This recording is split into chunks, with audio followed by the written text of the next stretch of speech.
అందిన వార్త దేశమంతా షాక్. 160 మంది కిడ్నాప్, తీవ్ర కోపంలో ప్రధాని అంటూ వార్తలు అయితే వినిపిస్తున్నాయండి. దీనికి సంబంధించి వివరాలు చెప్పడానికి వీడియో చేయడం జరుగుతుంది.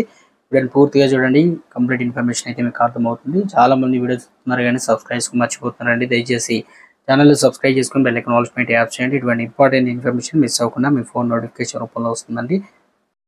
నైజీరియా కేంద్ర ప్రభుత్వం అనగా కేంద్ర ప్రాంతం నైజర్ రాష్ట్రంలో ఒక మారుమూల కమ్యూనిటీ నుంచి 160 మంది గ్రామస్తులు కిడ్నాప్ గురికాగా 10 మంది హత్యకు గురైనట్లు అధికారులు చెప్పారు. నైజీరియాలో మిలిటెంట్ ఇస్లామిస్ట్ గ్రూప్లో బొకో హరాం సభ్యులు అనుమానిస్తున్న కొందరు ముఠా సభ్యులు పెద్ద సంఖ్యలో శుక్రవారం రాత్రి కూచి గ్రామంపై దాడులు చేశారని బీబీసీ వరల్డ్ సర్వీస్ స్థానిక అధికారి అమీన్ అబ్దుల్ హమీద్ నజుమే తెలిపారు. కిడ్నాప్ గురైన వారిలో ఎక్కువ మంది పిల్లలు, చిన్న పిల్లలు కావచ్చు, మహిళలు ఉన్నారు. చనిపోయిన వారిలో ఆ ప్రాంతానికి రక్షణ కల్పిస్తున్న స్థానిక ప్రజలు కూడా ఉన్నట్లు చెప్పారు. గన్లు పట్టుకున్న కొందరు వ్యక్తులు మోటార్ బైక్లపై కూచి గ్రామంలోకి తీసుకొచ్చారని తెలిపారు. 2 గంటల పాటు గ్రామంలోనే హడావిడి చేసి వీరు వంట చేసుకోవడం, టీ పెట్టుకోవడం, ఇళ్లను దోచుకోవడం లాంటివి చేశారు.